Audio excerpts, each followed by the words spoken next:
In Mission, Kansas, there's a restaurant called Don Chilitos. It was a Mexican place. The owner of Don Chilitos said, I'm not going to make anybody wear a mask. If you want to wear a mask, you can. If my employees want to wear a mask, they can. If they don't want to, I'm not going to make them. And the state kept coming down on him.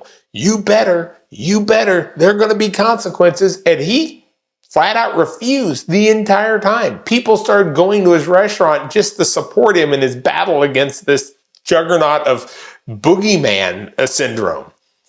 And you know what? He never got a fine, not a single ticket. His restaurant wasn't shut down. He was never forced to close because it turns out people don't question the authority. They don't say, I am not part of your system. I sometimes will agree with your system and I will participate because it suits me, but the moment it stops suiting me, I'm no longer going to participate. And that's what it is to be a free person, to sometimes say no, to be that one person at the Hitler rally where everybody's standing up giving the Hitler salute with your arms across your chest, sitting there knowing that you are going to probably lose your job, your family, and be ushered off because you will not be bullied into doing anything. And speaking of masks, and remember the COVID shots? Yeah. Remember the whole idea of you can't make me get a COVID shot because it's my body, my choice. And suddenly when it's abortion, it's my body, my choice. But what about when I didn't want to get a shot, but I had to because consequences? You won't be allowed to fly on an airplane. You won't be allowed to visit other countries. You won't be allowed to go to work if you don't get the shot. It's socially responsible. And I think a lot of people we're already aligned in America to where if some places, if with certain thinking, none of us got vaxxed, right? Or all of us got vaxxed. It was all or nothing with the vaccine. It was a wild time to be alive. My mother-in-law was really worried about the whole vax thing, and I waited and I said, you know what? If it makes my mother-in-law happy, that's why I am going to choose to do it. It was to keep the peace in my household and my family. Because if the state was making me do it, absolutely not. They couldn't have tied me up and made me take it. But I thought for my family, okay, keep peace. So I go and do it. I walk up to the pharmacy and I leaned in and I said, I would like to get the COVID vaccine. And she asked me a question that millions of Americans were asked. What vaccine would you like to have? And I went, which one has the highest chance of a class action lawsuit? And she kind of looked at me and blinked. And I said, come on, you have your suspicions. And she kind of looked around. Pfizer. And I went, give me the Pfizer one. Because I figured if I'm going to play this lottery, I was going to put my money on a horse. And my horse was Pfizer. All my shots were Pfizer. And so just the way later on down the road, there's a big class action lawsuit. Yep, Pfizer wins. I got it. And that's kind of a messed up thing because, for a lot of people, just throughout history of no matter what culture you are in, right? Having your own views or dare I gather, being able to do the math, sometimes can disenfranchise you. And let me ask you, so what advice would you give someone right now who feels lost or disenfranchised with the current political or social system that we've been talking about? Turn off your phone. Quit watching. So I haven't owned a television, like a legitimate television, broadcast TV or cable or anything, since 2003. Turn off the idiot box. That's what my generation called it, the boob tube. You turn it off. Quit drinking the Kool-Aid for a while. Go cold turkey. Go read a book. If you ever have the chance to go to Albuquerque, New Mexico, there's this crazy tourist trap folk art thing just outside of Albuquerque called Tinkertown. That's what it's called, Tinkertown. When you first walk into this crazy place that doesn't make any sense, there's a plaque and it said, I did all of this while you were watching television. There are 24 hours in a day. Really, you can get away with sleeping 4 or 5 hours in that day. That leaves you 19 to 20 hours a day to do something productive. Learn a skill. Go fail. Don't be afraid of failing. Oh man, embarrass yourself. Fall flat on your face. Stand up on a piece of furniture that cannot support your weight, but you believe in your heart it will. And when it fails, fail gracefully so that then you grow. Don't be afraid of failure. Man, if I stayed down every time I've ever fallen down, every time I've built and lost a fortune, made a gamble where it was all in and just went bust, I wouldn't get anywhere. Fail. Donald Trump, look how many times he's gone bankrupt. Even before he was a politician, that was always the joke was, Donald Trump went bankrupt how many times? And he's still in it. I don't think you can keep him down. At this point, I don't think he can be broken. And you are a Donald Trump. You are a person who isn't going to take your toys and go home. If you're going to lose a battle, well, then you make the bastard pay for every inch and you play that until the clock runs out and you make them work. The moment you give up, throw your toys down and let them walk away with it, well, that's where you shortchange yourself. Do it. Fight until the end. Being in a losing battle, there's glory in that. That's the British. They're famous for it. Just stick it out. The cavalry never came. Look at Little Bighorn. That's a good example of taking a failure, an epic failure, and we still won. And a vast majority of conflicts ended like that with the Indians out west. It was just a matter of we kept wearing them down. And that's what it's about, is that your defeats can eventually end up being a major victory. You just have to keep showing up and just don't give up. Be yourself, whatever that is. As a libertarian, I honestly don't care if you want to dress up as a fox and make everybody treat you like a fox. Fine, just don't make me buy your costume, but live with the consequences of that.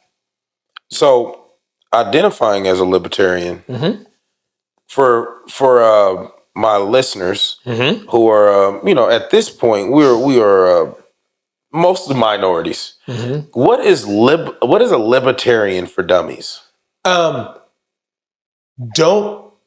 can do whatever you want. Just don't make me pay for it or have to like it. If I don't have to clean up your mess, if I don't have to pay for it, knock yourself out. I personally am not a huge fan of marijuana because I'm kind of allergic to it. However, if you want to go home and get stoned, fine, whatever. But do you want me to pay for your weed? No, that's not going to happen. No more than I want you to buy my vodka or I want you to pay for anything that I have. And if I buy it, it's mine. A libertarian doesn't believe in licensing because licensing is the government stealing a right from you and then renting it back to you. A fishing license. You mean so I have to pay you a fee so I can go do an activity that should be free? What? A driver's license. You should at some point in your life prove that you can drive. And sure, pay that initial fee for your first driver's license. But all driver's licenses should be lifetime driver's licenses unless you do something to get it revoked. Renewing a driver's license? Why? Why do we do this? Libertarians don't believe in that. So basically, being a libertarian is a big responsibility. You own it. You own it, yeah. So let me ask you this. As a libertarian, do you see the ideal of things like, let's say, government intervention more as a hindrance, or do you see it as a necessary evil in certain situations?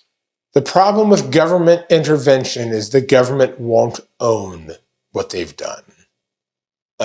Look at Kansas City, Missouri. Kansas City, Missouri had a real problem. There was segregation. There was blatant racism. There was a two-class system going on.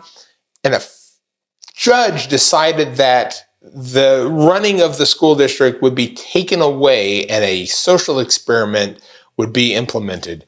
And it was a good idea done with the best of intentions. As they say, what could possibly go wrong? And what happened was they desegregated the school district, but then started pouring a lot of money into it. And a lot of that money wasn't being accounted for, and there wasn't expected results for programs. It was just, let's throw everything against the wall and see what works. And as a result, you ended up with a couple of decades of chaos. You had graduation rates plummet. You had people who had children and were raising them flee to the neighboring bedroom communities where there were smaller school districts, because they knew their kids were going to get a real education and not a weird experimental education. It was a complete unmitigated disaster, and nobody really wants to talk about the why Kansas City is the way it is, and it's because, well, it had a brain drain, it lost a lot of sophistication, and just started to collapse. They had urban blight. Whole neighborhoods in Kansas City just went completely feral. And once that gets bad enough, you end up with a syndrome that I like to refer to as white people to the rescue. Meaning that I'm going to come into your neighborhood with my nice car, and we're going to build a nice building, and we're all going to live there. And somehow the locals are going to look at this and go, oh, that's how we were supposed to do it. And suddenly start changing their habits. Not trying to reform the education system, not trying to fix the brokenness of the whole thing, but rather we're going to be an example. And we're going to do it. The very colonialism that they fight against, the imperialism of people showing up in a place and deciding they're going to show you how to do it right, suddenly became the left's sort of, how are we going to do this? We're going to go in, we're going to clean up a neighborhood, we're going to build some new shopping centers, and we're going to put in some housing, and these people are going to move into the neighborhood, and they're going to start showing the neighbors, well, this is how you mow a lawn, and this is how you do it, and all of a sudden everybody's going to participate. That has never worked. It works for a while, and in some neighborhoods, enough other people move in that the people who live there move out, or they bulldoze the whole neighborhood and those people move somewhere else, and the new people, oh, the neighborhood got better. Well, yeah, that's because everybody that lived there, you moved somewhere else and you colonized it. That's why it's different. It wasn't that your system was successful. It was that you literally moved everybody away that lived there, pushed them out by raising their property taxes, bulldozing their homes, making it to where they couldn't be there. And the new people that moved in, well, they were the colonizers that you brought in to make it work. And that's not successful. I think that is the biggest proponent, I think, that you could even say about Trump and about Republicans taking over, is that people like grandma and grandpa who don't have that infrastructure to help them survive gentrification, because it used to be exclusive to minorities like Harlem, and things like that. But now, as we've talked about, even with the hyper segregation of Kansas City, in your terms, white folks are getting gentrified and getting priced out of neighborhoods due to taxes, mainly older folks. But the boomers, I think the chapter of boomers in America is huge. Mm-hmm. The story of boomers, and if we mean by boomers, we mean people born in that baby boomer time. The way that they are retiring and leaving Earth is unprecedented. Mm-hmm. And some of them are doing good and they're holding on to that wealth. And some of them have found themselves with the next generation pricing them out of having a decent life.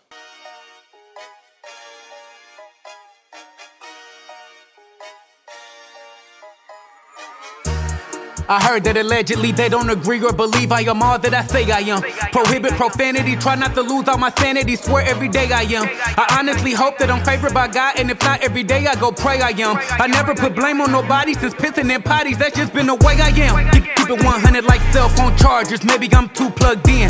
Look at them sleeping, I'm letting them snore. I couldn't afford to be too tucked in. Had to wake up and go out water my seeds. If I don't make the shot, I at least touch rim. Properly put down repellent and cut my grass, but a few snakes still snuck in. Just a pedestrian peddling penicillin through the pencil I'm writing with. I'm crafting a cure, but I gotta be pure and be sure not to make the indictment list. Fuck the legalities, leave from this planet, go fuck.